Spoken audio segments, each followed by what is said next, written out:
Mai așteptat o oră ca să mergem la toaletă, așa că acum o să mergem la toaletă și o să vă arăt cum sunt toaletele pe aici.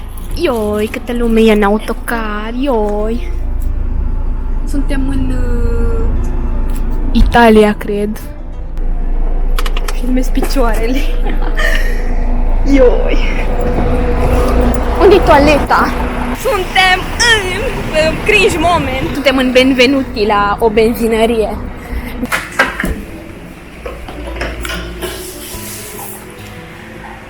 Aparent, toaletele în Italia sunt mai curate decât toaletele de data trecută. Deci am prins niște toalete foarte murdare de ieri până azi. Și este a doua zi, suntem la jumătatea drumului și după aia ajungem spre Spania. Bam! Bam! Ca să știți, ecranul la telefonul meu merge decât când vrea el. Și acum am caut Wi-Fi, pentru că Wi-Fi-ul ăsta de la transport nu merge, efectiv nu merge netul la el, adică e degeaba practic. Mi s-a stins ecranul la telefon și acum nu mai merge. Deci cum v-am zis, ecranul la telefon ăsta merge când vrea el, nu când vreau eu. Noi am venit aici, în altă țară și nici nu avem roaming la telefon, cartelă din aia. Și dacă nu avem net, fără content, momentan. Revenim. Și aici e autocarul care ne lasă la toalete mereu.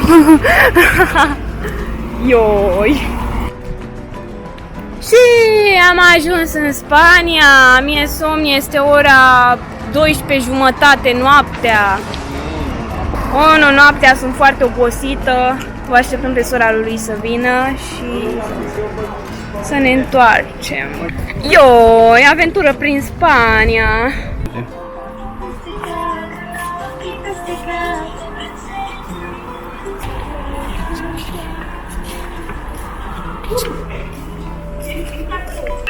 Acum este noapte, sunt în locul preferat din Spania, gen este un parc aici unde că stai și totul e moca, gen știți TikTok-ul ăla cu tiroliana aia, chestia aia. Și băieții acum joacă fotbal, adică Luis cu Sebi, iar eu mă mai plimb pe aici cu hoverboard-ul. E chiar mișto în Spania, sincer la început nu mi-a plăcut, credeam că o să fie nașpa, dar m-am obișnuit sincer și îmi place că aici nu prea mă știe nimeni. Bine, mai sunt români care mă știu, dar nu mă judecă și că lumea e chiar de treabă, momentan că așa am zis și în vamă și la vamă s-a întâmplat ce s-a întâmplat, adică știți și voi. Imediat pe adună, Ioane, ai văzut că și atunci înainte au făcut o pauză, mai pleacă, mai sunt vârf. au făcut o pauză și după ce au venit iar.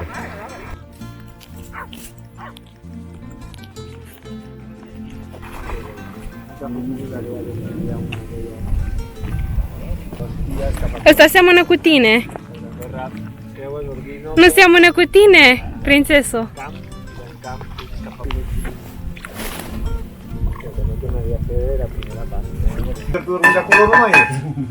Ia!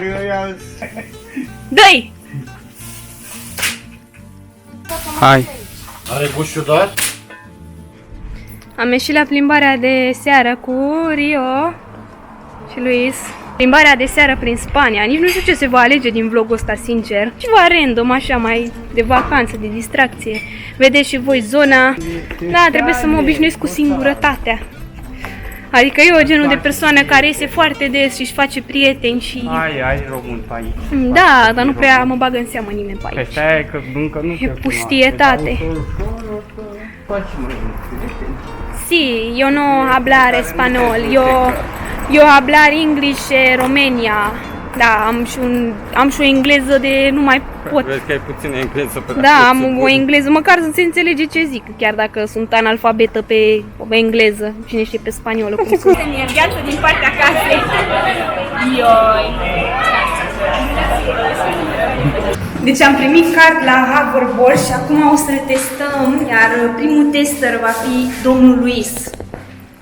Ioi. Ia să vedem cu el. Apăși pe ăla. Ah, ia. Ia uite ce tare merge. Cum e? Ca și cum o dai în spate. Vai, poate cazi. Hai veniți, Ia să vedem. Ai mers tu așa tare sau a mers el că... Ca nu, că eu am dat Ai dat la maxim?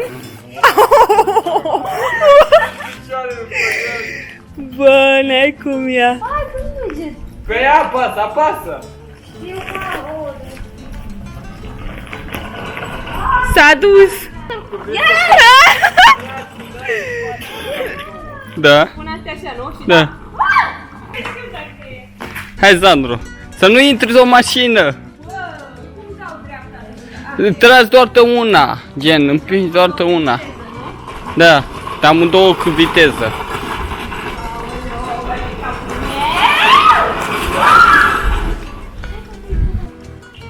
Nu mai țipa! Țip de parcă ești violată. Cum e cu car?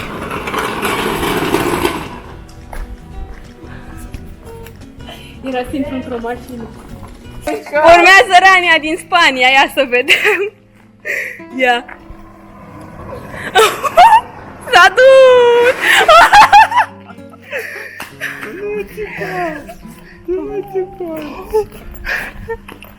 Eu stai și pisca pe bancă ne privește. Bună. Dar mai puteam să mi-a într-una prin casă. Și ieșea după mine, ieșeam așa la ușă la bloc. Și fugeam după aia pe aici, că urca scările. Cum e? Bun, frumos, câte zicere zicea care? Opa, la accident, opa, la accident. Am avut, cred. Hai cu mine. Uite, s-a întâlnit cu asta mai încolo. Acum explorăm mai mult Spania, suntem la un loc, nu știu, suntem la un fel de plajă cu stânci și vedem stânci aici. Cred că în partea e nisip, sau mi se pare mie. În partea e nisip, lol, sunt alte stânci. Aici o motocicletă aruncată în lac, orice e posibil în Spania. Deci Georgina acum la 12 noaptea editez câteva cadre din piesa mea. O să trag câteva cadre și da, să vedeți câtă muncă se face în spatele acestor chestii cringe pe care voi le vedeți pe internet făcute de oameni, gen. Eu muncesc câteva ore bune ca să scot câteva secunde bune pentru piesă. Deci acum este ultima zi în Spania și din păcate Luis nu mai este de găsit. Că vreau să fac content și să ies afară cu el. Și efectiv îl caut în toată casa. Așa că hai să vedem unde se ascunde Luis. Unde ești, cățeluș? Cățeluș? Cățeluș? Cățeluș, ești aici? Te-ai băgat sub asta. Ia uite unde s-a ascuns. Hai mă, pe bune, te caut în toată casa, chiar așa. Hai mă să mergem afară să facem content, că se întunecă. Mă duc singură și mă rătăcesc prin oraș pentru că eu n-am telefon. Gen, telefonul meu e praf.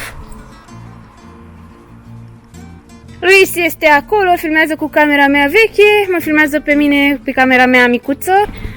Eu de când am venit aici merg de obicei la barul de aici pentru că îl ador efectiv. Stau acolo frumos, fac un live, n-am nicio treabă. Cameraman ce să facă?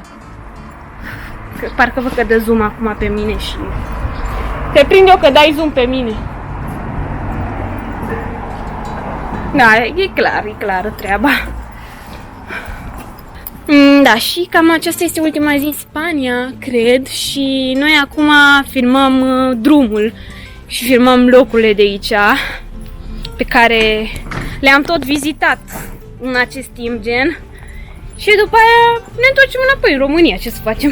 Ceea ce mi se pare contra aici în Spania și s-ar putea să repet chestia asta și când ajung acasă în România, este că toate magazinele în weekend sunt închise și decât barul este deschis. Adică dacă moare omul de foame, gata.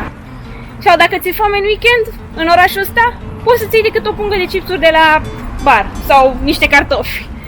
În rest, din păcate, nu. Da, m-am și vopsit, după cum vedeți, sunt altfel. Bă, că tot mă apucă chestiile emoționale pe aici, dar o să-mi fie dor, sincer. Adică, în afară de faptul că prima oară când am venit aici eram gen, vreau acasă. Bine, încă sunt gen, vreau acasă. Uite-te pe Luis în spate. Dar cred că o să-mi fie dor de locul ăsta.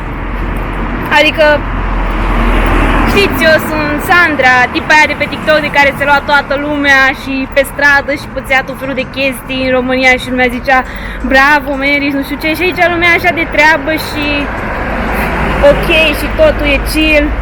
Mai puțin că nu ne-am găsit un loc de muncă momentan, dar nu știu, gen, ne-au cam mințit cu locul de muncă, să fiu sinceră pe treaba asta, adică au zis hai că vă angajăm nu știu ce și nu ne-au angajat deloc, dar a fost o vacanță destul de ok, gen m-am obișnuit cât de cât aici, cât de cât, adică nicăieri nu-i ca acasă. Și am ajuns către barul meu preferat, de unde comand mereu, ca să zic așa.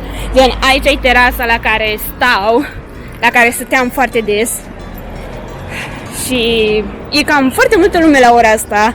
Cred și eu la cât a plouat zilele astea prin Spania. Deci ne-am pus aici la o masă. Am stat, cred că, un sfert de oră acolo, pentru că nu citea cardul lui Luis și ecranul la telefonul meu mergea așa cea. Și ne-am făcut un pic de râs, dar nu contează asta, măcar am reușit să plătim și ne-am luat, desigur, un meniu de 10 euro, vreo 2 supuri, un cola și o Fanta și o porție de cartofi, pentru că, da, cartofi, știți, faza cu Luis cu cartofii. Am ajuns acasă. Hola, Rania din Spania. Unde-i Denisa? Ce faci? Deniso!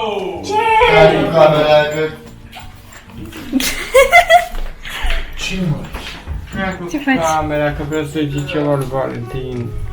Ok. Toată lumea mă evită. Toată lumea mă dă la o parte. Da, asta acum apar pic depresivă, emo. Da. M-a apucat inspirația, aparent. Mă duc în cameră, mă închid frumos în cameră aici.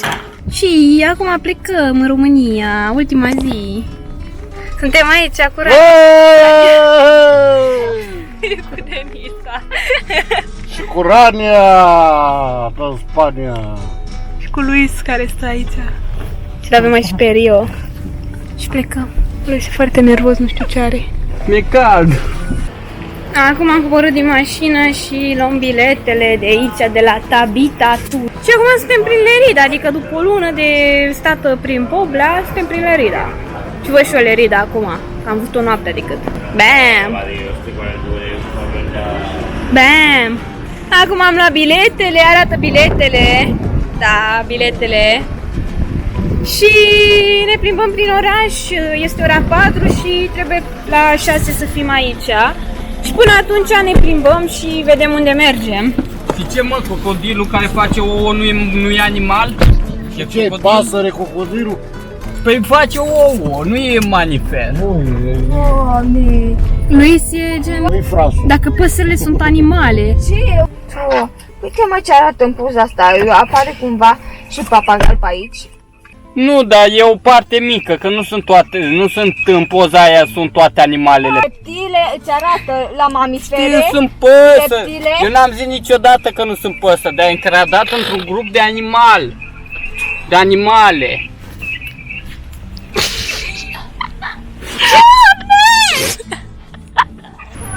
Acum, după acea ceartă de jumătate de oră, dacă papagalul este animal sau nu, am ieșit din mașină și căutăm un loc unde să mâncăm ceva, pentru că ne este foame, bem și noi suc. Și până vine autocarul. Uite, de-asta e 1 euro aici, lol. Și uite, au sushi. Și nu știu unde mergem. Dar orașul ăsta e destul de mare. Și e wow.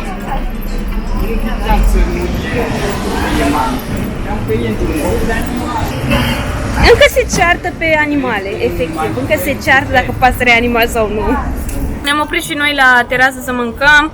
Și acum, în ultima zi din Spania, bă, îmi place cartierul ăsta, orașul ăsta de aici. De ce n-am venit aici de la început?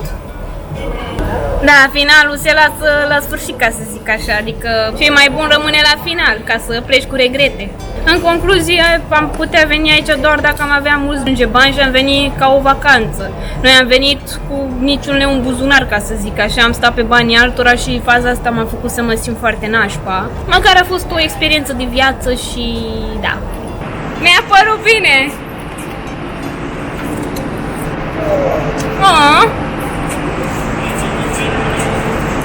Urcați în autocar, dacă da, băgați la bagaj. Pa, pa! Și acum facem rutina de dimineață la un Monster fără cafea. E 6 dimineața afară. Iața, ce faci? Mersi! Uitați ce cadou frumos mi-a dat! Suntem aici la baia din Italia, cred. Așa cam o idee.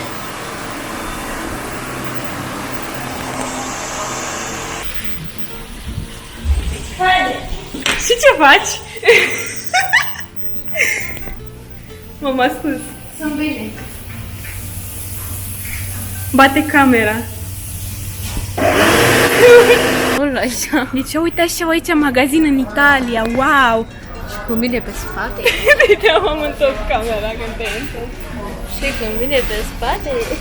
Asta cu biberonul. E timid. Haide, mereu. Yo! Wow! Eu credeam că în altă țară au monstre diferite, de-au la fel ca la noi. Acum am intrat în autocar și lui stă acolo afară, m-a lăsat singur aici. Uitați-l acolo. Un fel de shawarma la 8 euro. Ia, la mult. Au. Ia, la asta pornele cu... Râs! Din doza ne facem de râs. Bine, aici să facă măcar toată lumea. Am ajuns la dunga roșie din România, nu mânca camera. Ți-ai pus E pălăria? E pescar, seamănă cu un pescar. Pălăria lui Sandra de pescar. Cum e România? Milai. E cald. Fără mâncare, fără wifi, fără TV, fără... Deci ne-a păcălit autocarul. Zice locul meu. Și am plătit autocarul. Degeaba bine. Degeaba. Trebuia să mai reducă și din preț, dacă tot n-avem Wi-Fi, mâncare, TV. Nici nu merge TV-ul. Auzi pe România, nu? Știi tu că ne-am făcut tot autocarul ăsta. Parcă ne cunoaștem de mult. Jur. Și lui explicat de la Și acum am coborât la Arad, ne-am făcut aici bagajele, m-a ajutat și auto, mi-a luat ghiozdanul, ține. Deci punem asta pe vlog, ia! Decât dacă îmi dai somnifere și cum nu iau pastile, camarerul dă-mi o bere, beau în ciștea lui că mi-a fost dor de el. Și el bea în ciștea mea, fiindcă o arde la fel, am hibernat, ca ursul toată iarna. Haide, hai! Deci suntem în al doilea autocar de aici, de la 3 dimineața. Acum este ora 2, suntem prin Craiova. Pa, pa! Am coborât din autocar, a fost oribil, efectiv, experiență oribilă și n-ai cum așa ceva. E tot același autocar, doar că a plecat omul ăla care făcea într-una non-stop pe el. Ok, deci am aflat povestea de viața omului ăla care a făcut pe el într-una și tot drumul, gen a venit din Franța și a cerșit de acolo și gen a reușit să se întoarcă omul în România. Mă, dar n-a reușit să-și ia un scutec la el, un scutec, mă, măcar de bun simț așa, măcar de respect pentru oamenii care stau aici în autocar. Na, românul tot român e zgârcit adevărat.